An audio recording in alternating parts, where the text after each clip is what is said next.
ಕೇರಳ ರಾಜಕೀಯ ವಲಯದಲ್ಲಿ ಇದೇ ಮೊದಲ ಬಾರಿಗೆ ಹವಾಲಾ ಕಪ್ಪು ಹಣ ಹಗರಣದಲ್ಲಿ ಪಕ್ಷವೊಂದರ ಅಧ್ಯಕ್ಷ ನೇರವಾಗಿ ಭಾಗಿಯಾಗಿದ್ದು, ಬಿಜೆಪಿ ಅಧ್ಯಕ್ಷ ಕೆ ಸುರೇಂದ್ರನ್ ವಿರುದ್ಧವಿರುವ ಈ ಆರೋಪವು ಕೋಲಾಹಲ ಸೃಷ್ಟಿಸಿರುವ ಈ ಪ್ರಕರಣವು ದೇಶದ ಅಖಂಡತೆಗೆ ಧಕ್ಕೆ ತಂದಿದ್ದು, ಕೆ ಸುರೇಂದ್ರನ್ ವಿರುದ್ಧ ದೇಶದ್ರೋಹ ಮೊಕದ್ದಮೆ ದಾಖಲಿಸಿ ಬಂಧಿಸಬೇಕೆಂದು ಪಿಡಿಪಿ ರಾಜ್ಯ ಪ್ರಧಾನ ಕಾರ್ಯದರ್ಶಿ ಎಸ್ಎಂ ಬಶೀರ್ ಒತ್ತಾಯಿಸಿದರು.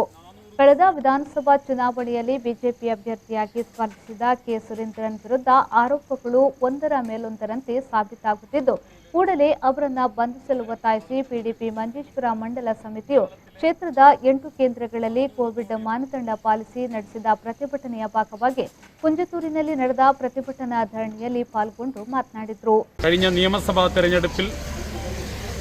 ഹെലികോപ്റ്ററിലൂടെ നമ്മുടെ മണ്ഡലമായ മഞ്ചേശ്വര മണ്ഡലത്തിലേക്ക് കേന്ദ്ര നേതൃത്വത്തിൻ്റേതായിട്ട് കൊണ്ടുവരികയും കൃത്യമായി അതിൽ 2.5 ലക്ഷം രൂപ ഇവിടുത്തെ BSPയുടെ സ്ഥാനാർത്ഥിയായ സുന്ദരന് നൽകിയത് അദ്ദേഹം സമ്മതിക്കുകയും അതിൻ്റെ അടിസ്ഥാനത്തിൽ കോടതിയെ സമീപിച്ച ഇടതുപക്ഷത്തിൻ്റെ സ്ഥാനാർത്ഥിയായിരുന്ന BV രമേശ് അദ്ദേഹത്തിൻ്റെ പരാതിയിൽ കോടതി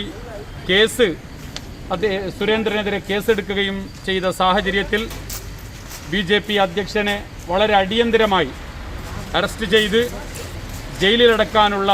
നടപടിക്രമങ്ങൾ ഉണ്ടാകണം എന്നാവശ്യപ്പെട്ടുകൊണ്ടാണ് മഞ്ചേശ്വരത്ത് PDP ഈ ആവശ്യം ഉന്നയിച്ചുകൊണ്ടാണ്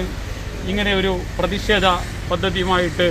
രംഗത്ത്. ಕೇಂದ್ರ ಸರ್ಕಾರದ ಬೆಂಬಲದೊಂದಿಗೆ ಹೆಲಿಕಾಪ್ಟರ್ ಮೂಲಕ ಭಾರಿ ಪ್ರಮಾಣದಲ್ಲಿ ಕಪ್ಪು ಹಣ ರವಾನೆಯಾದ ಆರೋಪಗಳು ಸಾಬೀತಾಗುತ್ತಿರುವ ಹಿನ್ನೆಲೆಯಲ್ಲಿ ಪ್ರಕರಣದ ಬಗ್ಗೆ ಸೂಕ್ತ ತನಿಖೆಯಾಗಬೇಕಿದೆ ಎಂಬುದಾಗಿ ಪಿಡಿಪಿ ಮುಖಂಡರು ಒತ್ತಾಯಿಸಿದ್ದಾರೆ.